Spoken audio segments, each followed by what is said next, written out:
Lap 48, Chicagoland Speedway. Austin Hill's number 33 gets turned into the outside wall by Shane Van Gisbergen. His night is over in an instant. Before Hill even makes it to the garage, he sideswipes Van Gisbergen's car under caution, on purpose, in front of everybody. NASCAR reviewed it, radio, cameras, prior laps between these two. And on Tuesday, no penalty for either driver. But here's what you need to understand. This isn't the first time. It's not the second time. This is a pattern that stretches back 3 seasons, and it just followed both drivers into the NASCAR Cup Series. This matters because Austin Hill and Shane Van Gisbergen aren't just two drivers who don't like each other. Hill took over the number 33 Chevrolet at Richard Childress Racing following Kyle Busch's death, and that seat has put this rivalry on the biggest stage in the sport. Shane Van Gisbergen is fighting for a chase spot right now. Every point matters. Every incident carries weight it wouldn't have carried a year ago. And after Chicagoland, NASCAR isn't just watching this feud. They're stepping into it. So let's go back to where it started, because you can't understand Sunday night without understanding the 3 seasons that got these two drivers here.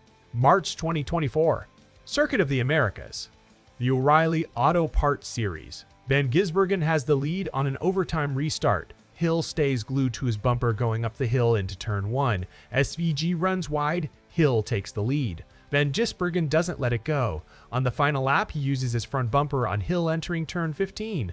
Both cars get pushed wide, and while they're fighting each other, Kyle Larson drives right past both of them and wins the race. Hill finishes second. Van Gisbergen crosses second too, but gets hit with a 30-second penalty for shortcutting the course. He drops to 27th. Neither driver leaves Austin happy. Van Gisbergen tells Fox Sports that Hill drove through him in turn 1 and says he was just standing up for himself. Hill says from where he was sitting, Van Gisbergen just ran through them into turn 15. At the time, it looks like a heated finish, nothing more. 2 months later, everybody realizes it was the spark. June 2024, Sonoma Raceway. Hill leads on a restart with 11 laps to go. He picks the left lane. Van Gisbergen lines up right beside him. Hill gets the edge through turn 1. But Van Gisbergen has the inside line into turn 2. Contact. Hill slides wide. Van Gisbergen drives away with the win. Hill keeps it mostly buttoned up afterward. Says Hill, "Leave it to the keyboard warriors." Later adds, "I preed the 5th. The cool down lap is a different story. Van Gisbergen is celebrating with a burnout. Hill drives by and gives him one finger. Van Gisbergen says that gesture changed everything. On Corey LaJoie's Stacking Pennies podcast, he says the celebration stopped being for the fans in that moment. It became personal. He follows Hill around the course, passes him, waves. It becomes one of the signature images of this entire rivalry. And Van Gisbergen doesn't hide the connection to COTA. Asked if this was fair game after what happened in Austin, his answer is blunt, 100%.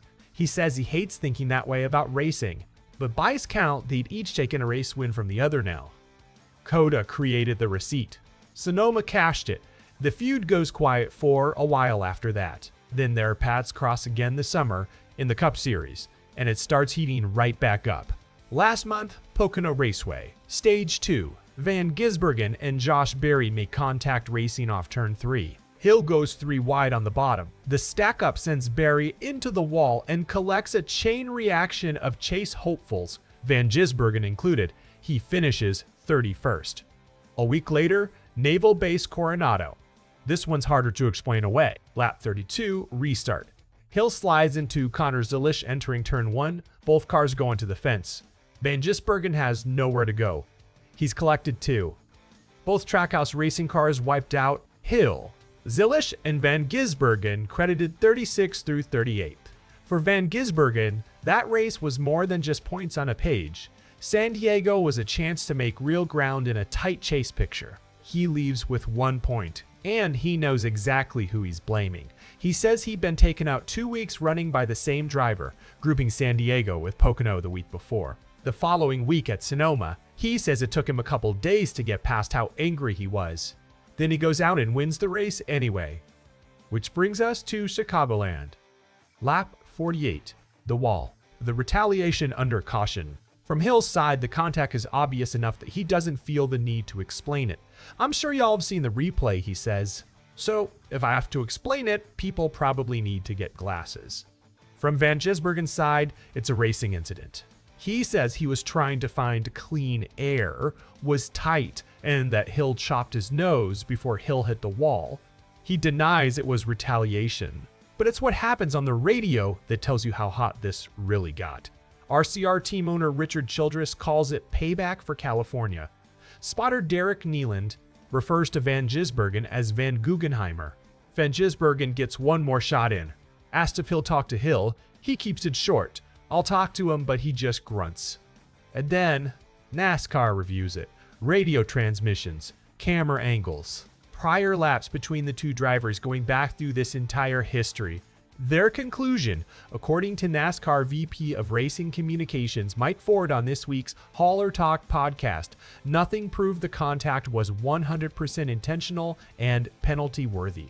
No penalty for either driver. But here's the part that matters more than the ruling itself. NASCAR isn't walking away from this. Ford says officials still plan to sit down with both Hill and Van Gisbergen this weekend at EchoPark Speedway, specifically to keep this from boiling over into something bigger. Think about what that actually means. NASCAR didn't say nothing happened at Chicagoland. They said they couldn't prove enough to remove reasonable doubt. That's a very different thing than saying it was clean. That leaves this rivalry sitting in the most dangerous place it can sit. Serious enough to require a meeting with the sanctioning body. Not definitive enough for NASCAR to hand down a deterrent, which means the door is still open. For more of this, for whatever comes next between these two cars, 3 seasons, COTA, Sonoma, Pocono, San Diego, Chicagoland, different tracks, different series, same 2 names attached to nearly every one of them. The penalty report on Chicagoland is closed. That much is official. This rivalry is not. Here's the takeaway.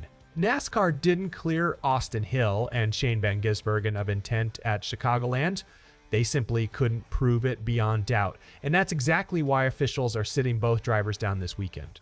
And here's the angle we're sitting with. Every single flashpoint in this rivalry, COTA, Sonoma, Pocono, San Diego, Chicagoland, has come on a restart or in traffic, not on a straightaway, not on pit road. It's the same situation, over and over with the same 2 names in it. So here's the question heading into EchoPark.